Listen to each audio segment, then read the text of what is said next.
What's up mga lods? So meron akong pinaplano. Bala ko kasing magpalit ng sticker mga lods after 8 years. So, ngayon lang ako nakapag-decision na magpapalit na ako ng sticker. Okay naman kasi sa akin tong sticker na to dati pa. Kaya nga ito yung pinili ko na kinuhang variant ng Raider 150 Fi. Kaso nga lang dami na niyan tama mga lods. Ayun, may mga ano dito, tapyas-tapyas ng sticker. Meron ding guhit ng sticker mismo. Ayan. So may damage na siya. Dito rin sa kabila, may mga kaltok. Ito yung nakakaltukan kapag ka naka-jacket ako. Tapos yung zipper ng jacket ko is nag-swing. Tapos pumatama siya dito. Ayan, naging sira. Ayan, nakitang-kita siya. Kaya magpapalit na lang ako ng sticker. Ayan. Tatanggal muna ako ngayon. Tapos kung maiwan yung dikit, lilinisin ko muna. Tapos pagdating ng sticker ko, kakabitan ko ito, ipapakita ko sa inyo kung ano yung napili kong sticker mga friends. Magtatanggal muna ako. Sana di maiwan yung dikit. Ay, hindi naman naiwan.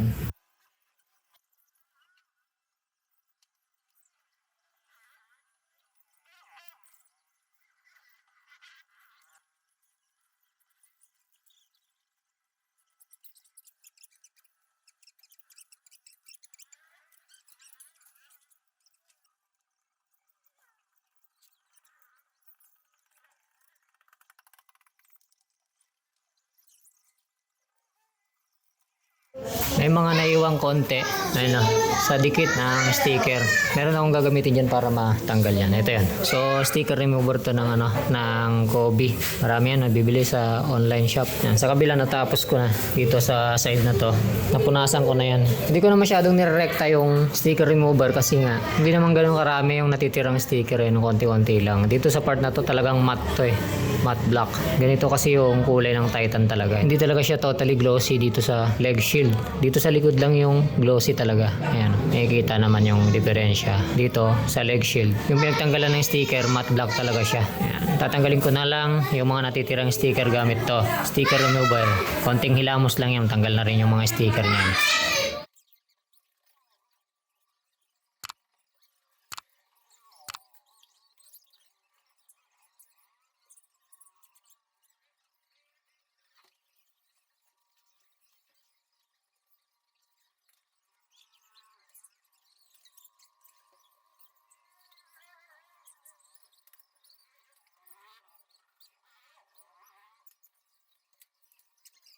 Ayun, okay na mga lods. Natanggal ko na yung mga excess na sticker.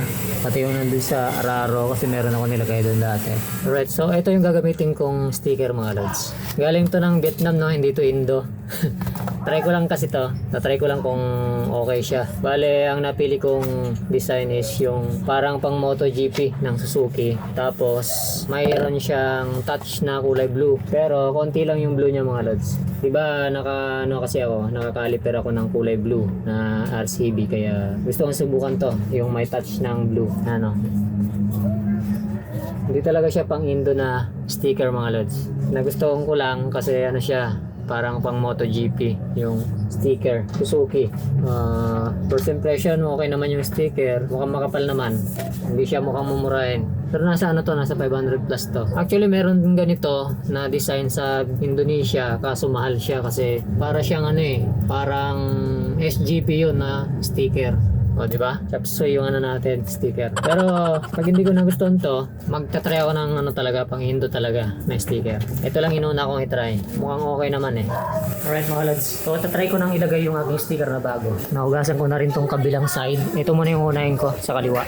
Yung kabila kasi hindi ko pa nakis-kiss masyado. So, may mga residue ng sticker. So, unahin ko dito sa kanan ay kaliwa. Tapos, saka ko na rin sunod yung kabila. Wala rin akong mapwestuhan ulit dahil ano ngayon, weekend. Dito yung ano ko, sticker. Ayan. So, ginupit-gupit ko na rin. Titignan ko pa yung fitment na ito mga lods. Hindi ko pa sure kung papasok lahat ng mga to ng sakto sa sukat. Yan. So, umpisa natin doon sa dulo. Bandang likuran mga lods. Gamit tayo ng shampoo para ma-fit natin ng maayos. So, ito yung ano, yung isang klase ng diskarte para maggabit ng sticker. Yung wet application.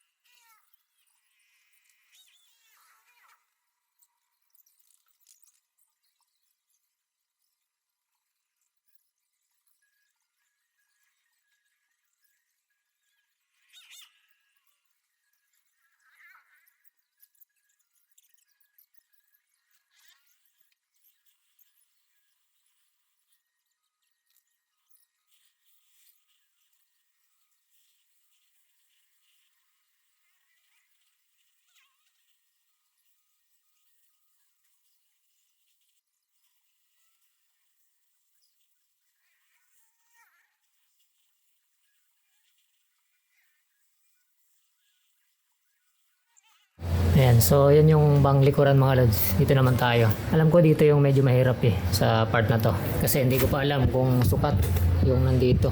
Ito okay.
Ayan na siya mga lods, tapos ko na. Dito muna tayo sa kabila. Kasi hindi ko siya maikutan dahil masikip dito sa garahe. Ayan o. Sa head, sa palikpik. Ayan. Tapos yung mismong katawan. Suzuki nakalagay. Ayan. MotoGP type siya. Sa likod. May touch ng blue. Ayan. Ito yung hindi ko nagustuhan dito mga lods. No? Wrong spelling. Ngongo yung gumawa nito. Yung nag-print na ito mga lods, ngongo. Hyper Andenbon. Okay na sana dito lang dito lang nadismaya. Hyper Andenbon. Yung spelling ang putik. Pati sa kabila mga lods, ganun din yung spelling niya. Yan, hindi ko alam kung talaga bang ganun ang spelling sa kanila o naglolo ko lang yung gumawa. Yan, merong Suzuki dun sa ilalim. Yan siya. Alam niyo kung bakit ko napili ng kulay blue? Yung combination nito kasi kulay blue yung aking caliper. Kung mapapansin nyo. Ayan na siya. Dinigit ko ng maigi ito mga lods para hindi siya matanggal. Kasing kulay siya ng aking caliper. Kaya yan ang kinuha ko. Pang try ko lang naman. Ayan, so dito naman sa kanan. Ayan mga lods. Okay lang ba yung napili ko mga lods? Kasing kulay ng aking brake caliper na RCB, yung touch na blue combination.